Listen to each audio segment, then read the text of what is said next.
Ladies and gentlemen, welcome in. This is a special moment, and I need your full attention. If you've ever questioned whether tennis is the most mentally unforgiving sport in the world, if you've ever assumed that the better player on paper always wins, or if you've ever trusted numbers, charts, and probability models to fully explain human competition, pause right now. Stop scrolling. Turn the volume up.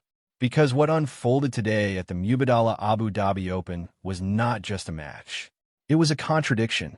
It was a crack in logic.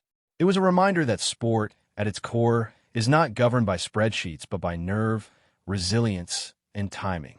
What we witnessed was not simply a round of 16 result. It was something far stranger and far more fascinating. A contest that defied common sense, challenged statistical certainty, and laughed in the face of fairness as we usually understand it. This was a meeting between a seasoned Belarusian campaigner, Aliaksandra Sasnovich, and a 20-year-old Filipino rising force, Aliaksandra Eala. Experience versus belief. Control versus chaos. Precision versus persistence. Before we even talk about the score, let's talk about the numbers because the numbers tell a story that seems impossible. One player won 121 points. The other won just 111. One player won 16 games. The other won only 15. One player struck 5 aces to none. One player dominated stretches of play, strung together long runs of points, and imposed herself across rallies. If you were handed that stat sheet with the names removed and asked who won, you wouldn't hesitate. You'd confidently point to the player with the edge in almost every category. In nearly every version of reality, that player wins the match. And yet, that player is packing her bags. Aliaksandra Sasnovich was the cleaner striker, the more assertive presence, the one dictating patterns and controlling territory. She hit through the court. She won more exchanges. She looked, by every conventional metric, like the superior competitor. But she is not moving on. Aliaksandra Eala is. And that is why this match will be talked about, replayed, and dissected for years, not just by fans, but by coaches, analysts, and sports psychologists. The final score reads 2-6, 6-4, 7-6. A third-set tiebreak decided everything. A finish that felt less like a victory and more like a daring escape. A daylight heist carried out with grit, patience, and an unbreakable will. Today is not about a routine recap. Today is about examining how a young player, statistically overwhelmed for long stretches, walked straight into the fire and emerged with the only currency that matters in tennis, the win. To understand how extraordinary this is, we first have to understand the opponent. Sasnovich is no underdog story. She has lived inside the top 30. She has played deep into Grand Slams. Her game is built on flat, penetrating ground strokes that rush opponents and steal time. She disrupts rhythm, takes the ball early, and forces defenders into uncomfortable positions. Coming into this match as a lucky loser, she played with freedom and urgency, as though fully aware that bonus opportunities don't last forever. From the opening moments, the difference was stark. The first set was one-way traffic. Sasnovich took it 6-2, and it felt even more decisive than the scoreline suggests. She was seeing the ball clearly, stepping inside the baseline, redirecting pace, and pushing Eala several feet behind the court. The rallies were on her terms. Eala's left-handed forehand, usually such a reliable weapon, was being rushed. Errors crept in. Confidence wavered. At that point, any live betting market would have heavily favored Sasnovich, and with good reason. On hard courts, losing the first set that convincingly often signals the beginning of the end. But this is where the real story begins. Many young players, when overwhelmed early, panic.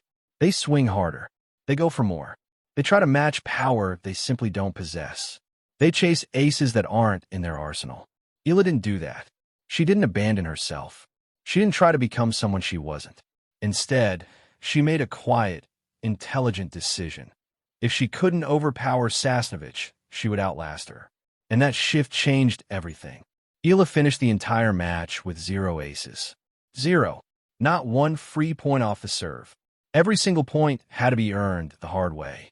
That fact alone makes this result remarkable. She adjusted her serving approach, prioritizing margin and placement over speed. She trusted that if she could simply get the rally started, she could stay alive long enough to create pressure. The second set became a battle of endurance rather than firepower. The scoreboard flipped to 6-4 in Eala's favor, but the key isn't the games. It's what was happening underneath. Aliaksandra Eala created 17 break-point opportunities across the match. 17. That number is staggering. It means Sasnovich was rarely comfortable on serve. It means nearly every service game involved stress, decision-making, and risk. Sasnovich saved 12 of those break points, which speaks to her quality and composure. But repeatedly having saved break points drains you. It chips away at confidence. It forces you to press just a little harder on the next serve, take just a bit more risk on the next forehand. Eala only converted 5 of those chances, a modest percentage, but she didn't need efficiency. She relied on volume. She kept knocking. Eventually, the door opened. Compare that with Sasnovich's opportunities. She created 11 break points and converted 6. She was sharper, more clinical. But as the match wore on, those chances became less frequent. Eala tightened her service games just enough to survive. The serve statistics revealed 2 entirely different philosophies. Sasnovich landed a healthy percentage of first serves and backed it up with 5 aces, but also 5 double faults. High risk, high reward. Eala, meanwhile, served with restraint. Fewer double faults, safer patterns, fewer giveaways. In a match decided by the narrowest of margins, giving away fewer free points matters enormously. Then came the third set, the place where reputations are forged and exposed. Both players were physically taxed. Both had logged long, punishing rallies. And once again, the pattern repeated itself. Sasnovich looked sharper in spurts. Eala looked sturdier in moments that mattered. 6 games all. No separation. Everything reduced to a tiebreak. This is the cruel beauty of tennis. Hours of effort distilled into a race to 7 points. All previous advantages erased. The slate wiped clean. And in that moment, it was Eala who played freer. Perhaps it was hunger. Perhaps it was fearlessness. Perhaps it was the absence of scars that sometimes burden veterans. Whatever the reason, Eala stepped into the tiebreak with clarity and courage. She struck decisively when she had to. She defended relentlessly when she needed. She edged it 7-5 by the slimmest of margins, and with that, the entire statistical narrative collapsed.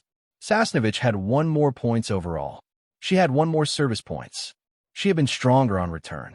But tennis does not reward accumulation. It rewards timing. A dominant 40-love game counts the same as a 10-minute grind through multiple deuces. Eala's games were messy. They were scrappy. They were survival exercises. But each one counted. This match is a masterclass in winning the big points. Eala won the points that closed games. The points that turned break opportunities into breaks. The final point of the match. Sasnovich, for all her brilliance, won many points that padded the stat sheet, but didn't move her closer to the finish line. The second serve numbers underline how tight this was. Both players hovered around the same success rate. Despite lacking power, Eala protected her second serve with spin, placement, and variation, preventing Sasnovich from fully attacking it. She masked her weaknesses just well enough to stay afloat. Another fascinating contrast lies in momentum. Sasnovich once ran off 8 consecutive points, a clear display of dominance. Eala never managed more than 4 in a row. She was never on fire. She never overwhelmed. She simply refused to disappear. Every time Sasnovich surged, Eala reappeared, clawing back points that mattered. This result sends a tremor through the draw.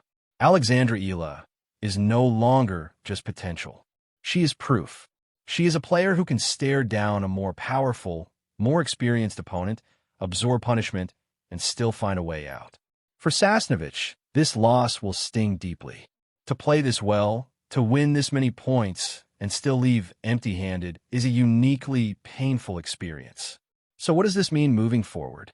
First, it cements Eala's reputation as a competitor of rare mental strength. You cannot teach what she displayed today. Technique can be trained. Mindset cannot. The refusal to yield when logic says you should lose comes from somewhere deeper. Second, it highlights the cruelty of tennis. Sasnovich played tennis worthy of winning.